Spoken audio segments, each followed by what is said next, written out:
My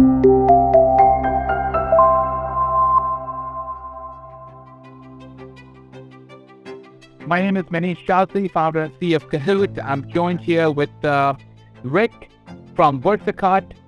Rick, please share a little bit about your journey and what VersaCart does.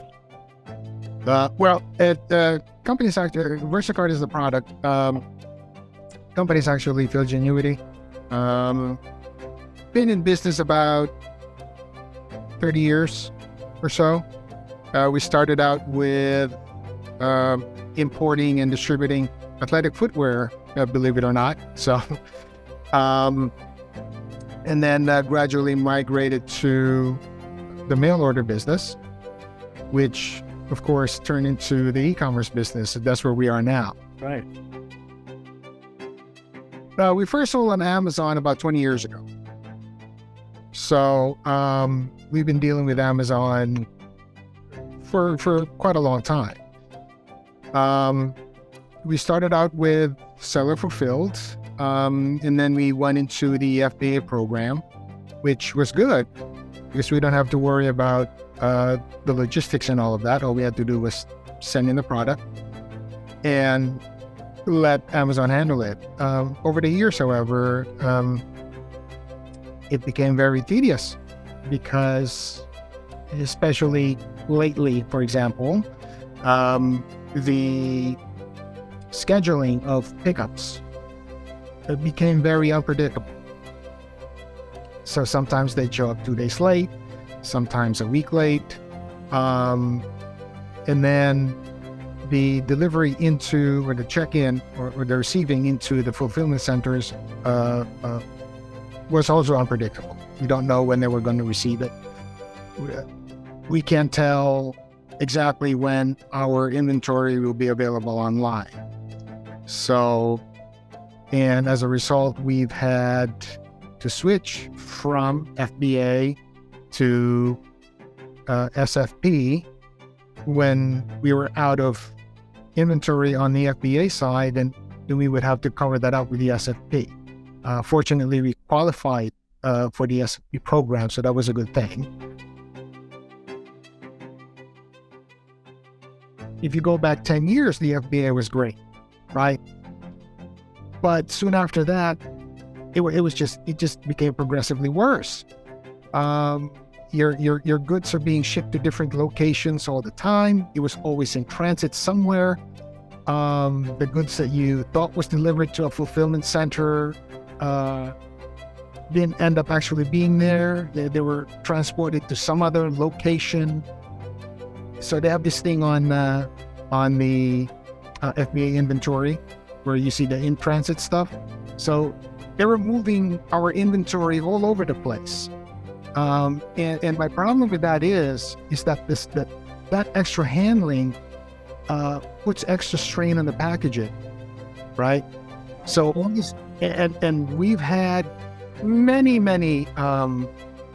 unfulfillables because of this, where we got them back, we got hundreds of them back, only to find out that they were not damaged inside, but it's just the boxes were just crushed.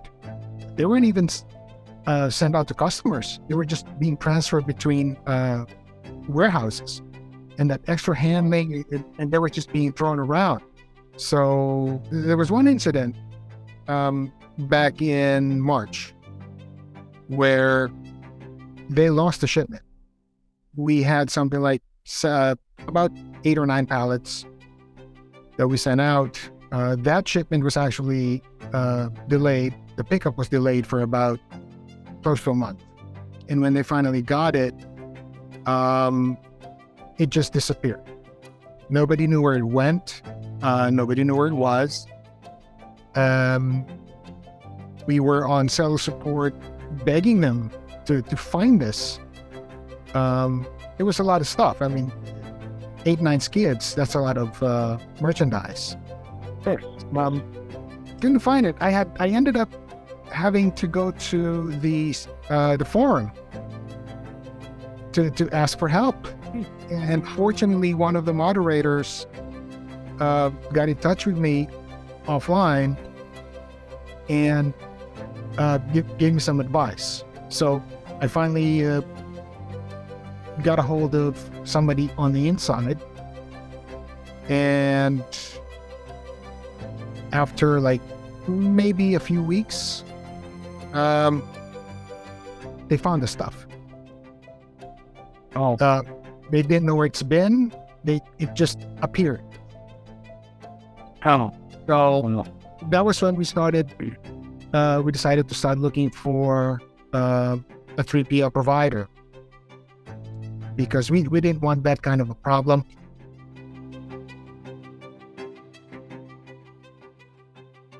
We want something that scheduling that we could rely on. So we ended up looking at maybe a couple of other companies. Rakuten, for example, was one of them, and a few other companies that was, I guess we did a search, and we took the top 2 or 3. Kahoot wasn't even, you guys weren't even, weren't even there. right. But the conversations we've had with these other big guys, I mean, the service was good. I guess it made sense. You send it to them, and they did all of this stuff. The pricing was good on the inbound, and the outbound. The storage and the handling was another issue altogether. I just didn't feel comfortable. It was kind of like, how should I describe it? It's very industrial, very. Huh. We've had a lot of inquiries with Rakuten before, actually trying to have them sell our stuff overseas, and also doing the overseas fulfillment for us and that sort of thing. Something was just off, because I tried to get a hold of somebody, and it was different people all the time. It was like when you talk to them, it's like your basic stuff. It's very, I don't know, impersonal. I mean, they were professional. Don't get me wrong, they were the professional people, but there was something. It was just something lacking. In Israel, Just would you say that they just they didn't actually go into the detail of how do you operate your business, or what type of businesses are you in, what platforms do you sell on, that sort of thing.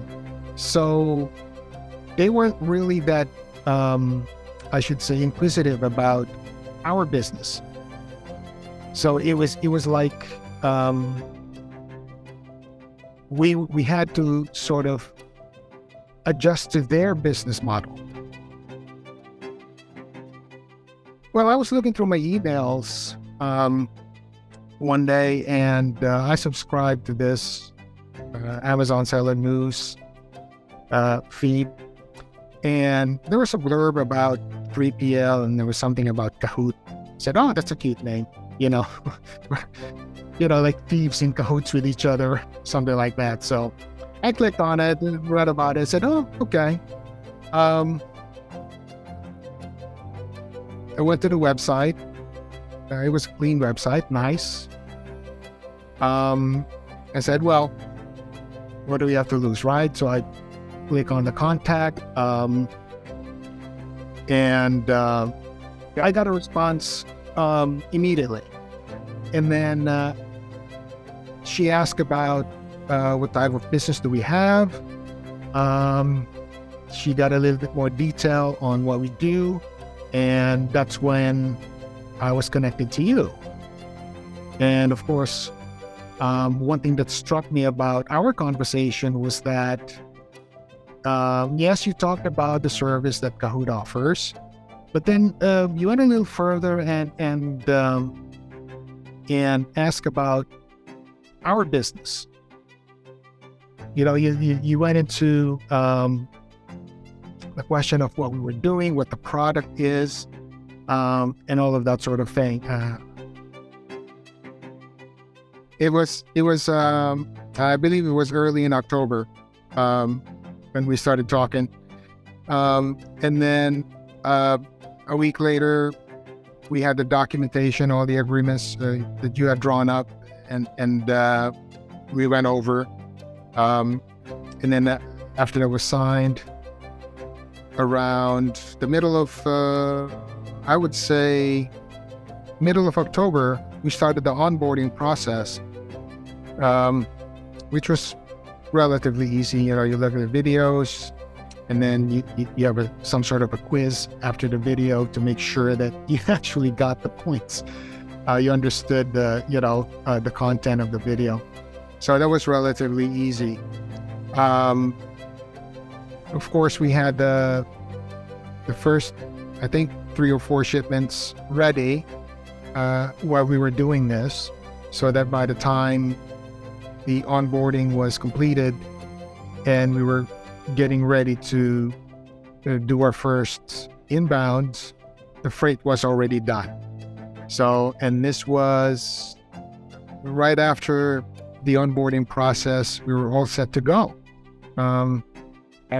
And I believe it was sometime around October 17, maybe, that we actually, 17, 18, 19, somewhere around there, that we went live. It was great. I mean, we put the request in for the inbounds, got the approval, and then I think a couple of days after that, we had our pickups on schedule, by the way. And the deliveries, we had 4 initial pickups. We're going to 4 different locations. One in Florida, the other one was in California, Indiana, and then New York. So all of them went on smoothly, not a problem. And then goods were received and went live like immediately after they were received. So the lag time was practically none. The goods were there. What I like the most is the visibility of the in-transit goods, right? They were easily trackable. You know exactly where they were going, and you know exactly when they were supposed to arrive at the distribution center. And as soon as they arrive, you could expect it to be available almost immediately after they receive it. So the turnaround was very, very fast, and that was quite a different experience for us. It was great. It was actually mind blowing. I said, "Wow, we could never have gotten this speed with FBA."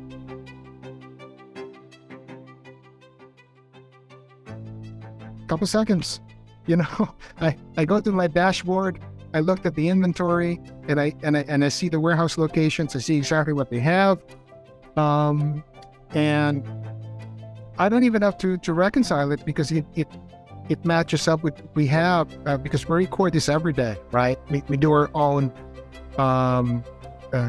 sales recap on a daily basis, and so we look at the Kahoot shipments for the day, and we look at our sales recap for the day, and they match, right? And we don't have the problem of trying to track down our items, because we're only dealing with right now 4 locations, so we know exactly where the goods are, and if there are any warehouse transfers, that's up to us. We control that. So if you want to transfer something from one warehouse to another, then it's up to us to do that. It's not controlled by Kahoot or Amazon or whoever.